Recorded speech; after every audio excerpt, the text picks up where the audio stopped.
여러분, 지난 4월 4일 헌법재판소에서 윤석열 대통령 탄핵을 인용하는 판결이 나왔습니다.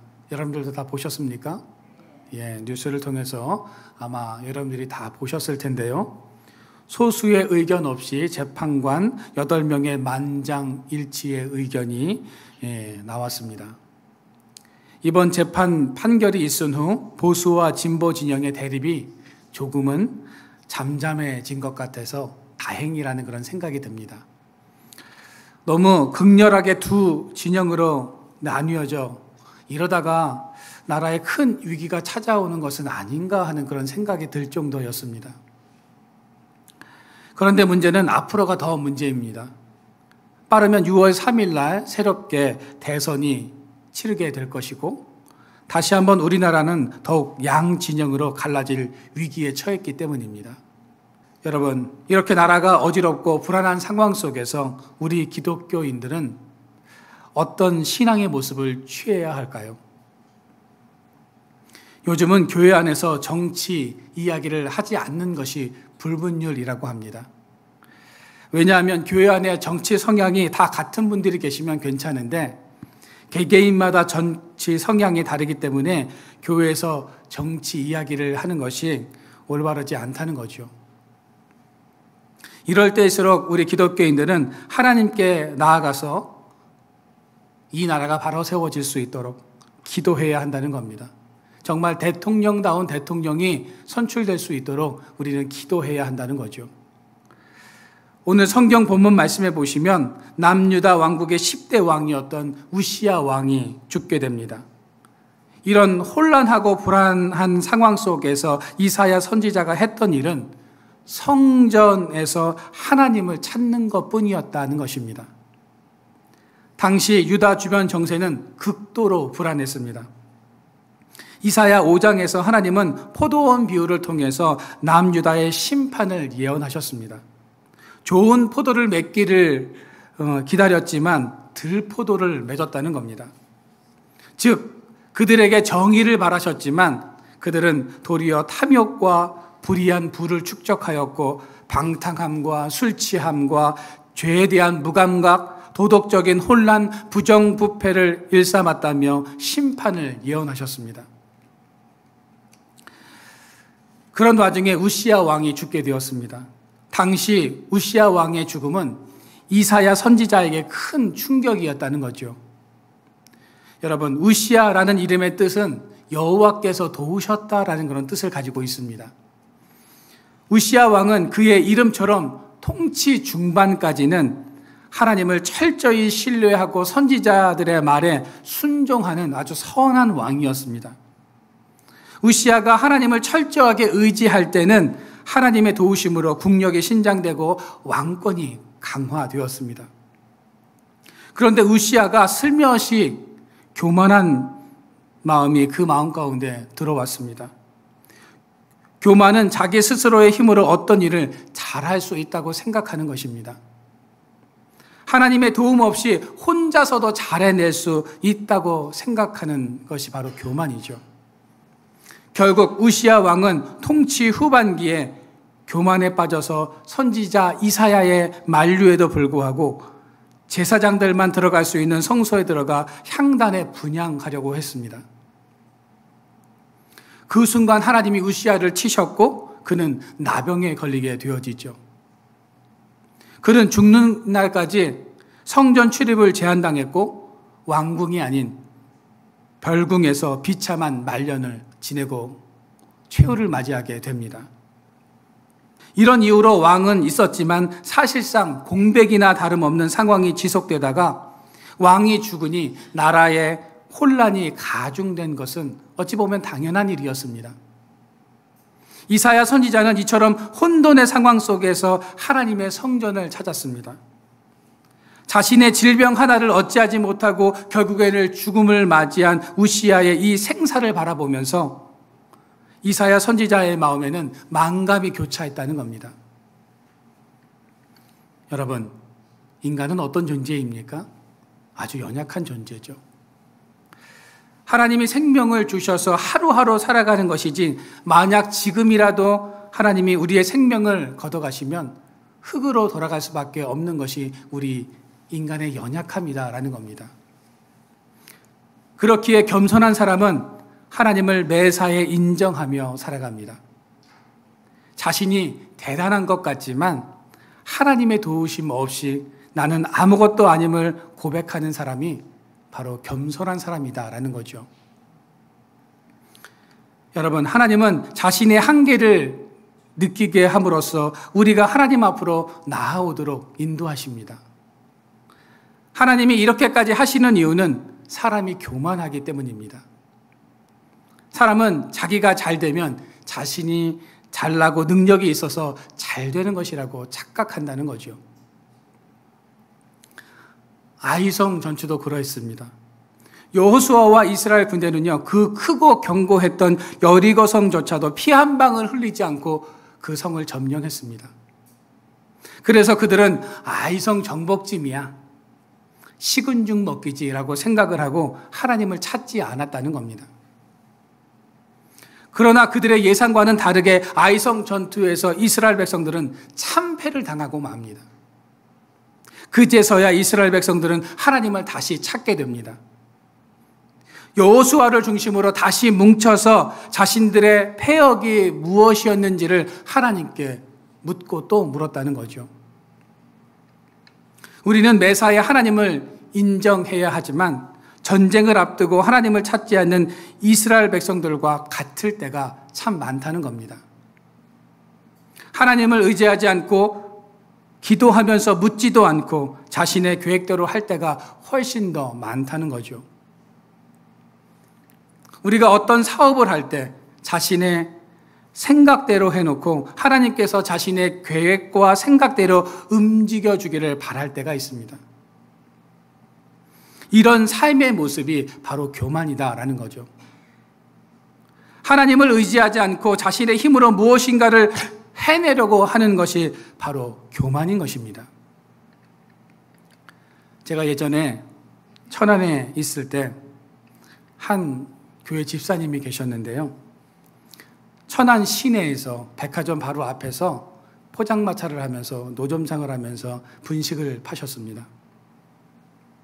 비록 작은 포장마차를 운영하셨지만 유동인구가 많고 지나다니는 사람들이 너무나 많아서 단골도 많았고 찾아오시는 손님들도 아주 많아서 수입이 괜찮았습니다. 그런데 어느 날 저에게 그 집사님께서 오셔서 목사님 기도 좀 해주세요 라고 이렇게 말씀하시는 거였습니다. 그냥 지나가시면서 그런 말씀을 하셔가지고 무슨 기도 제목이 있으신가? 라고 생각이 들어서 제가 그 가게를 운영하시는 그곳으로 갔습니다. 그 포장마차로 가서 신방을 갔더니 어제 제가 가계약을 하고 왔고 일주일 후에 가게를 오픈하니 그곳에 오셔서 기도해 주셨으면 좋겠습니다 라고 이렇게 이야기를 하시는 거였습니다. 그래서 제가 그 가계약한 그 가게를 가보았더니요, 건물은요, 와, 너무 괜찮아요. 깨끗해 보이고 지은 지 얼마 되지 않은 것 같아서 깨끗해 보였지만 아무리 봐도 장사가 잘 될 것 같지가 않았습니다. 여러분, 장사라는 것은 유동인구가 많아야 하는데 그곳은 중심가에 있었지만 사람들이 잘 드나드는 곳이 아니었습니다. 그래서 유동인구가 거의 없어요. 돌아다니는 사람들이 거의 없고 이 지역처럼 거의 차량으로만 사람들이 운행을 하지 걸어다니는 사람들이 없었어요. 그래서 제가 그곳을 가보고 와서 그 집사님께 집사님, 하루만이라도 한번 다시 하나님께 기도해보면 어떨까요? 신중하게 가게를 좀 오픈하시는 것도 좋을 것 같습니다. 다시 한번 오늘 가셔서 좀 기도도 해보시고 한 주간 동안 잘 생각해 보시고 결정을 하셨으면 좋겠습니다라고 제가 말씀을 드렸습니다. 그런데도 이 집사님은 자신의 평생 소원이 번듯한 가게 하나 장만하는 것이었다면서 자신의 계획대로 가게를 계약하고 내부 공사를 마치고 가게를 오픈하셨습니다. 제가 그 집사님 가게를 갈 때마다 참 가슴이 아팠습니다. 예전에 포장마차보다도 소득이 많이 나오지 않아서 매일 힘들어하는 그 집사님의 모습을 볼 수밖에 없었기 때문입니다. 여러분, 때로 우리가 사업을 할 때, 어떤 일을 구상하고 계획할 때 인생의 큰 전환점 앞에서 우리는 무엇을 해야 할까요? 기도부터 해야 한다는 겁니다. 한치 앞을 모르는 것이 우리의 인생 아닙니까? 기도를 많이 해도 힘든 순간이 우리에게 찾아오는데 어떻게 기도하지 않고 어떤 일을 결정하고 추진할 수 있겠느냐 하는 것입니다. 나 혼자서 인생의 문제를 책임지려고 하니까 힘든 겁니다. 나 혼자서 그 인생의 문제를 짊어지고 가니까 버거운 것입니다. 그래서 믿음의 성도들은 나의 인생을 책임져 주시는 하나님께 나아가서 하나님의 음성을 듣고 그 뜻이 무엇인지를 날마다 간구해야 한다는 겁니다. 그런데 많은 사람들은 기도가 아닌 자신의 계획과 이익과 사업 확장만을 생각하고 무엇인가를 추진한다는 거죠. 만약 그 집사님께서 한 번만이라도 더 하나님께 기도하면서 하나님의 인도하심을 구했다면 삶이 어떻게 달라질지 모르는데 때론 나의 경험과 나의 결심과 열심만 믿고 일을 추진하다가 어려움을 당하는 경우들이 있다는 겁니다. 여러분, 하나님께 기도하지 않는 것도 여러분 교만인 겁니다. 어떤 교만입니까? 하나님 없이도 내 인생을 내가 책임질 수 있다는 교만이라는 겁니다. 여러분, 우리는 우시야 왕과 같은 전철을 밟아서는 안 됩니다. 우시야처럼 비참한 최후를 맞지 않도록 잘 나갈 때 더 엎드리고 자신의 마음을 철저하게 관리해야 하는 거죠. 우리가 더 겸손히 하나님을 높이면 하나님이 더 크고 귀한 일을 우리에게 맡겨주십니다. 그래서 사도 바울은요, 나는 날마다 죽노라 라고 이런 고백을 합니다. 바울은 가는 곳마다 수많은 사람들에게 은혜를 끼쳤고요, 놀라운 이적을 행했습니다. 이 모든 일을 혹시 자신이 했다고 자랑하고 교만해질까 봐 사도 바울은 나는 죄인 중에 괴수라는 고백을 하고 있습니다.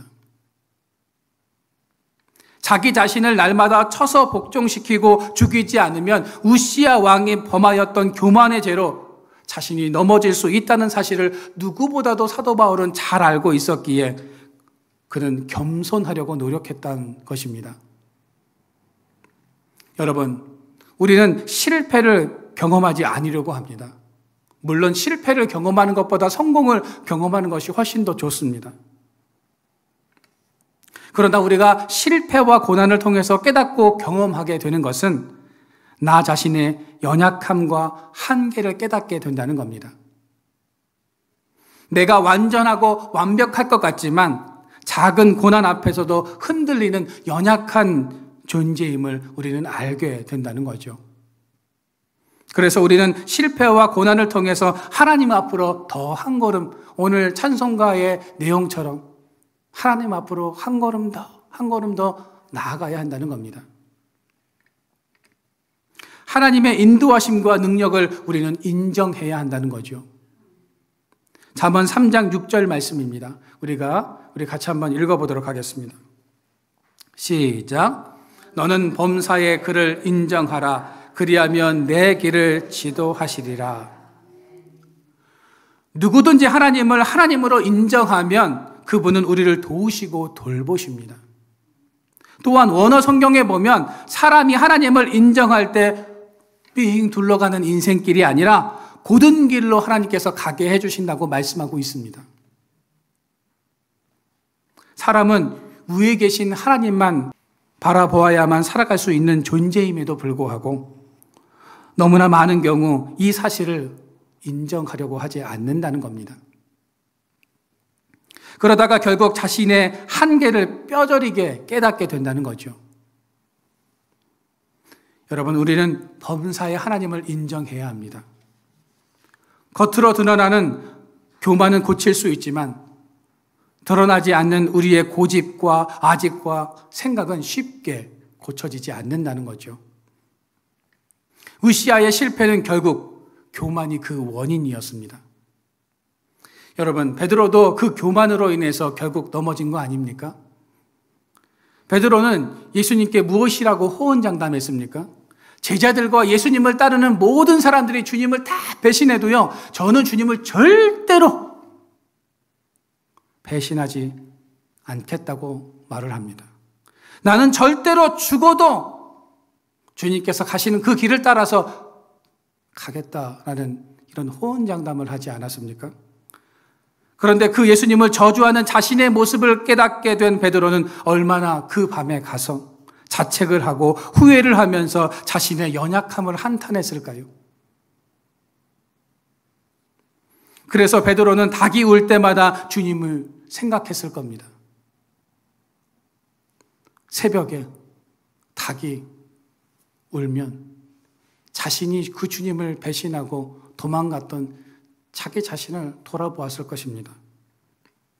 밤잠을 못 자고 눈물로서 밤을 지새웠을 겁니다. 우리는 우시아와 베드로를 반면 교사로 삼아야 합니다. 여러분, 오늘날 우리나라의 심각한 문제가 무엇이라고 생각하십니까? 어떤 이들은 경제라고 이야기를 합니다. 또 어떤 이들은요, 국론 분열이나 도덕성이나 윤리성이라고 말을 하기도 합니다. 그러나 가장 큰 문제는 하나님 없이도 우리가 살아갈 수 있다는 교만입니다. 하나님 없이도 지금까지 잘 살아왔고 앞으로도 잘 살 수 있다고 하는 교만에서 심각한 문제가 발생할 수 있다는 거죠. 여러분, 학교에서 예전에는 종교와 윤리, 예의와 도덕을 가르쳤습니다. 그런데 오늘날에는요, 이런 과목들이 거의 다 사라져 버렸습니다. 그러자 학교 교육이요, 무너져 버리기 시작했습니다. 공동체와 이웃 사촌이라는 이런 관계들이 사라져 버렸다는 거죠. 예전에 우리가 살던 사회에는요, 국률의 마음, 이해심, 배려심, 포용력이 있었습니다.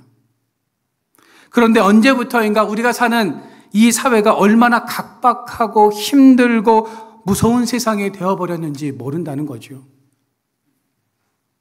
예전에는 그래도 사람 냄새 나는 삶을 살았는데 지금은 소금이 맛을 잃어버린 것처럼 모든 것이 부패하고 악취나는 세상으로 변해버렸습니다. 이런 현상들은 결국 우리가 하나님이 없이도 이 땅을 유토피아로 만들 수 있다고 생각했던 교만 때문이었다는 거죠. 여러분, 오늘 본문 이사야 6장 1절 말씀을 우리가 한번 읽어보도록 하겠습니다. 같이 읽겠습니다. 시작. 우시야 왕이 죽던 해에 내가 본즉 주께서 그의 옷자락은 성전에 가득하였고, 이사야 선지자는 나라의 위급한 상황과 위기 속에서 하나님께 나아갔습니다. 그랬더니 하나님께서 높이 들린 보좌에 앉아 계셨습니다. 여기서 높이 들린에 해당하는 히브리어는 람웨니사입니다. 람웨니사는 하나님이 높이 들린 보좌에 지속적으로 앉아 계심을 강조하는 표현입니다. 다시 말해서 인간의 왕권은 언제든지 바뀌고 무너질 수 있지만 하나님은 언제나 그 자리에 지속적으로 앉아 계신 분임을 강조하고 있는 것입니다. 하나님은 어떠한 상황과 환경에도 변함없이 가장 높은 곳에 계셔서 인간과 모든 피조물의 찬양과 경배를 받으시는 대상이 되신다는 거죠. 여러분, 보좌는 누가 앉은 곳입니까? 왕이 앉아서 통치하는 곳입니다. 이사야는 보좌 위에 앉아 계신 하나님께서 온 우주와 온 민족과 온 국가와 모든 인생의 흥망성쇠와 생사화복을 주관하시는 분이심을 보게 되었다는 겁니다. 이사야 선지자는 환상 중에 하나님이 역사를 주관하시고 계심을 보았습니다. 하나님을 만나고 나서 그분이 어떤 분이신가를 분명히 깨닫게 되었다는 거죠. 이사야 선지자는 인간이 역사를 주도해 나가는 것이 아니라 하나님이 우리가 사는 이 세상의 모든 역사를 주관하신다는 사실을 다시 한번 깨닫게 되었다는 겁니다. 여러분, 하나님이 우리의 모든 삶을 주관하신다는 사실을 우리가 깨닫게 되고 그 역사를 주관하시는 분을 우리가 만나게 된다면 우리는 나의 생각과 상황 그리고 나의 관점이 아닌 하나님의 관점과 생각으로 이 땅을 살아가게 된다는 거죠. 여러분, 다니엘이 바벨론의 총리로 있을 때에 그는 하루에 3번씩 창문을 열고 예루살렘을 향해서 기도했습니다. 당시 바벨론 또 페르시아는 그 중동 지역의 패권을 손에 쥐고 있었던 나라죠.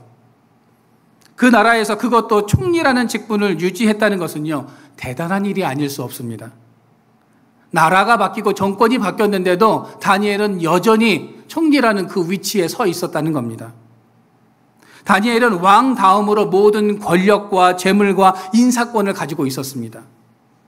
만약 다니엘이 재물을 탐하였다면 왕보다 더 많은 재물을 취할 수 있었고 나라의 모든 실권과 인사권을 손에 쥐고 쥐락펴락하면서 살아갈 수 있었습니다. 그만큼 대단한 권세를 가지고 있었던 사람이 다니엘입니다. 그런 능력을 가지고 있는 다니엘이 매일 무엇을 했습니까? 예루살렘을 향해서 창문을 열고 하루에 3번씩 기도합니다. 대단한 권세와 능력을 가지고 있었던 다니엘도 매일 기도했다면 우리는 지금 무엇을 해야 할까요? 여러분, 다니엘이 가지고 있었던 권세를 여러분 가지고 계십니까? 그만큼의 물질을 가지고 계십니까? 세상의 모든 것들을 다 쥐락펴락할 수 있는 그런 능력이 여러분들에게 있으십니까? 다니엘은 있었어요.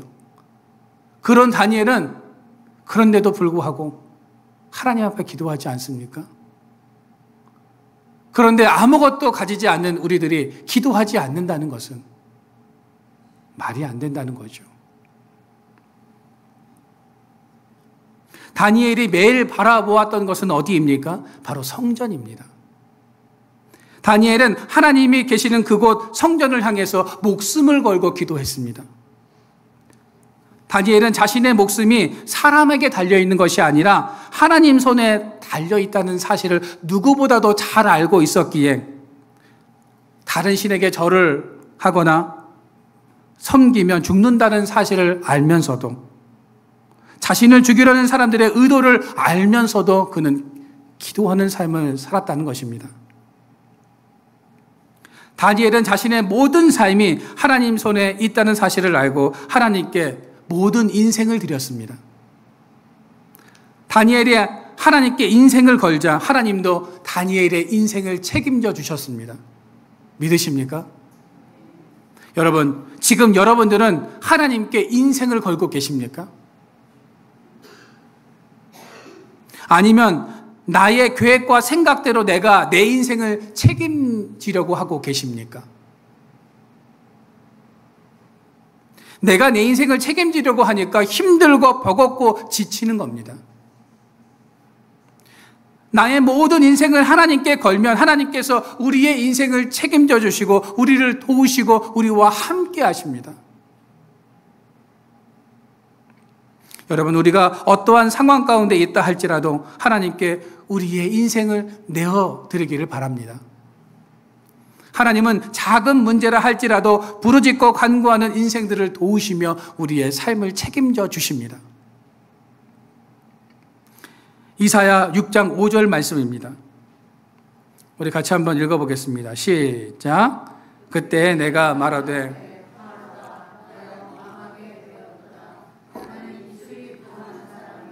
나는 입술이 부정한 백성 중에 거주하면서 만군의 여호와이신 왕을 배웠음이로다 하였더라. 이사야는 하나님의 임재를 상징하는 천사를 보고 나는 망하게 되었다라고 이렇게 고백을 하고 있습니다. 여러분, 왜 이사야는 자신이 망하게 되거나 죽게 되었다는 말을 하고 있는 것입니까? 그것은 죄 많은 인간이 하나님을 대면하면 어떻게 돼요? 죽게 되기 때문입니다. 또한 하나님의 말씀에 귀 기울이지 않는 백성들과 세상을 향해서 저주를 퍼붓고 있는 자신이 하나님을 대면하게 되었으니 망하게 되었다라고 말을 하고 있는 겁니다. 이사야는 하나님의 말씀에 귀 기울이지 않는 백성들에게 또 세상을 향해서 저주를 퍼부었습니다. 그렇게 살던 인생, 백성들에게 싫은 소리만 전하던 이사야가 하나님을 대면하고 나서 그 이사야의 입술이 변하게 됩니다. 바뀌어져 버렸다라는 거죠. 세상을 한탄하고 저주하는 입술이 아니라 이제는 하나님의 마음과 계획을 대변하는 입술로 바뀌어졌다는 것입니다. 오늘 6절부터 8절 말씀을요, 우리가 세 번역으로 한번 읽어보도록 하겠습니다. 6절부터 8절 말씀입니다. 같이 읽겠습니다. 시작. 그때에 스랍들 가운데 하나가 제단에서 타고 있는 숯을 부집개로 집어 손에 들고 나에게 날아와서 닿으며 그것을 나의 입에 대며 말하였다. 이것이 너의 입술에 닿았으니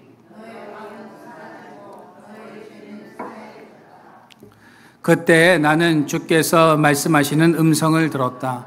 내가 누구를 보낼까? 누가 우리를 대신하여 갈 것인가? 내가 아뢰었다. 여기 있습니다. 저를 보내어 주십시오. 여러분, 이사야 선지자는 하나님을 만나고 나서 그의 입술이 바뀌어집니다. 비난과 저주가 아니라 하나님의 애타는 마음을 전하는 사람이 되겠다고 고백을 합니다. 더 이상 저주가 아니라 희망의 메시지를 전하는 선지자가 되겠다고 말을 합니다. 여러분들은 어떤 말을 하시면서 세상을 살아가십니까? 어떤 사람이 되기를 원하십니까?